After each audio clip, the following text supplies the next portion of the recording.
Thunderbolt. It needs to become more of, I don't know, the Racer or the Little Dipper or something. Good morning to you. Good Friday morning.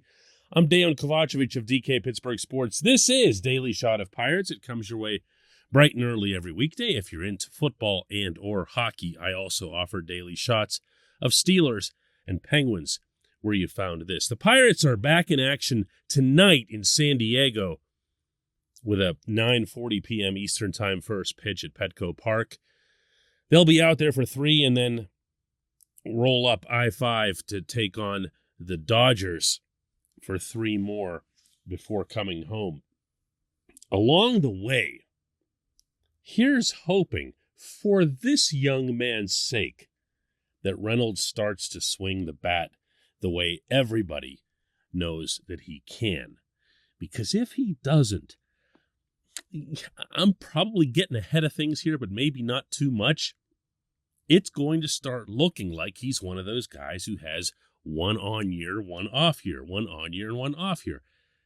If you go over his 4 partial seasons in the bigs, this is what you come up with just from nothing other than plain old batting average. 2019, he batted .314. Absolutely refused to get sent back to the minors. In 2020, the shortened season, in only 57 games, batted .189. Last year, All-Star starter in the All-Star game, .302 average. 2022, right now, he's back down, way back down, to .216. Now, I can get into deeper detail on that, but you kind of get the picture. Because not only is he not hitting the ball, but he's not hitting it for anything remotely resembling power. He's got the 5 home runs, one of them the inside the Parker the other night, and he's got 9 RBIs. And he, well, at least until the other day, the Wednesday game against Colorado when he was slotted to leadoff just to try to get him going, he's been in a spot where he does need to drive in runs. His production is needed there. But the real way that I could tell that things aren't going well is because that clubhouse opened on Wednesday to the media, and I made a beeline for the number 10 stall, and he saw me coming. And you could see in all of that cringing and wincing and everything else he was doing that he had just about as much use for speaking with me in that moment as he'd have in plopping himself down into a dentist chair, which of course did not deter me because I've dealt with this young man in good times and bad and had no issue whatsoever approaching him.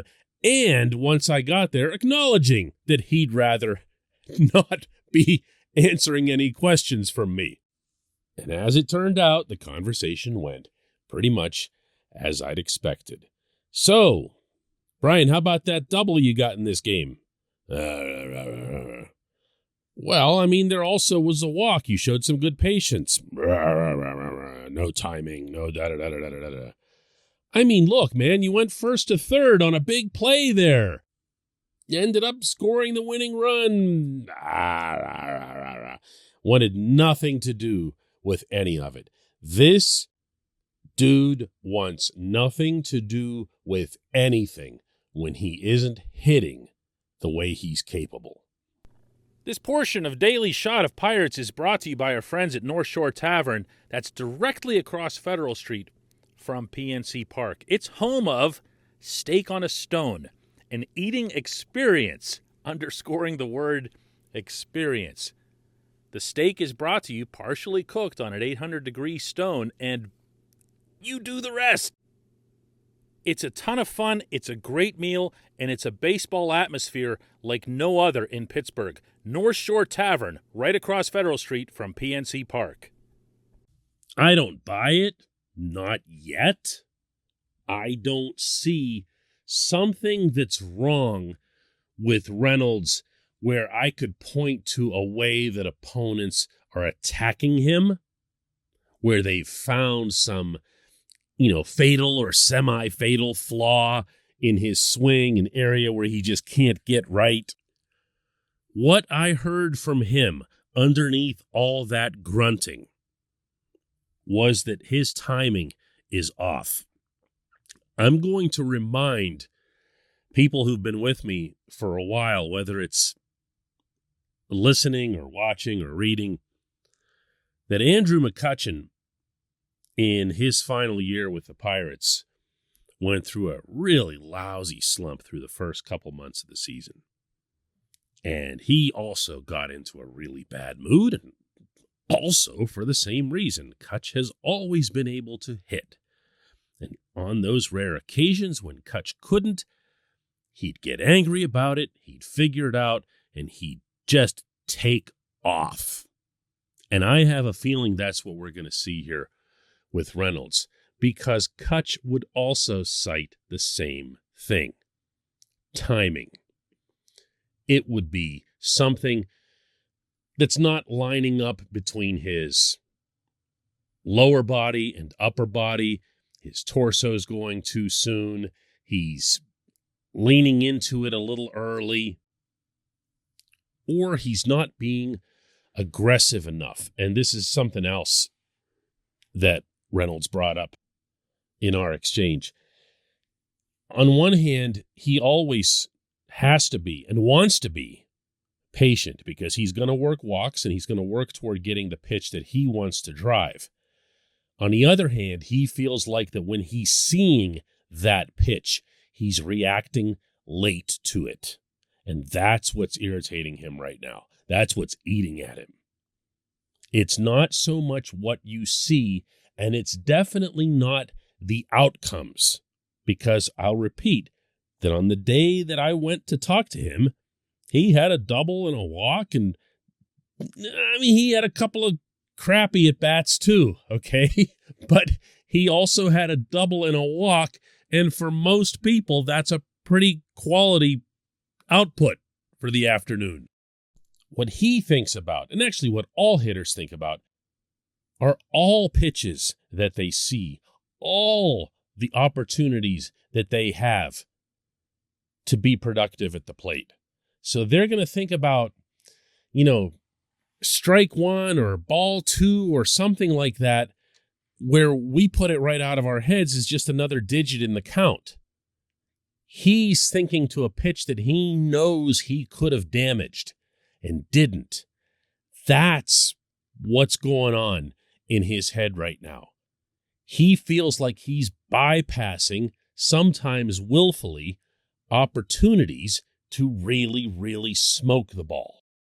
I am not a hitting coach. I will not play one on this show. I will, however, tell you that from extensive conversations with people over 20 years of covering this game, that timing issues get resolved. And when they do, when that hitter finds that comfort zone again, they really do take off. Watch for Reynolds. When we come back, just one question.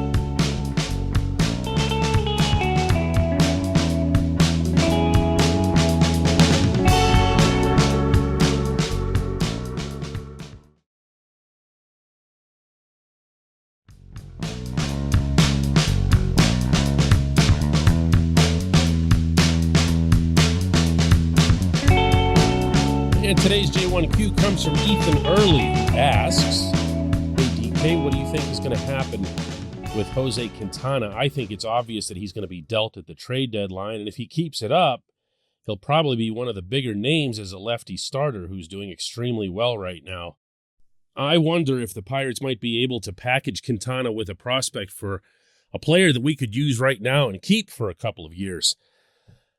I'm not anticipating a trade like the one you describe, Ethan. I am definitely anticipating a trade. This is why a team at this stage of a build goes and gets a pitcher of Quintana's age, experience, and, by the way, pedigree. What Quintana's done for the Pirates this season is stuff that he's done in the past, notably with the White Sox. He's a good pitcher. And you're also correct that his being a lefty, presuming this is why you brought it up, means teams could look at him as someone that they, too, could keep into the future, since lefties never age. But everything that I've heard from Ben Cherington and his staff would overwhelmingly suggest that they are still very much in the phase of attempting to build up that minor league system, to keep infusing prospects. And what you don't want to do is start accepting lesser prospects or safer prospects just because you start thinking that you're a little closer. To some extent, and nobody's going to want to hear this, but the Pirates' cycle has to be unending. Not the whole way unending, as in it's never modified or it's never flipped to Pittsburgh being the priority. But what you're always going to see, and I do mean always, is an emphasis on infusing high-end or high-ceiling talent into the system, and from there doing everything possible to nurture it, develop it, and make sure that it ends up becoming what you hope for at the end of the assembly line. If Cherington were to take your suggestion and throw in a prospect from the current system, well, I'll toss this back at you, Ethan, and ask, just as an example, which position group would you be willing to send someone from? Which position group do you see as the one where the Pirates are just, whoa, they've got so much there, they can just afford to... They're not there. They're not there. They don't have that. There's progress on that front, for as much as I rip them for the lack of progress or the occasional regress at the Pittsburgh level, and I feel that's a fair criticism, there's no doubting that they've added talent, both in quantity and quality, throughout the minor league system. That's what they'll need to do with Quintana as well. The one thing that I do hope for, though, if I had to single a wish out from the coming Quintana trade, it'd be this. Make it a pitcher. You do want to see the Pirates start prioritizing arms.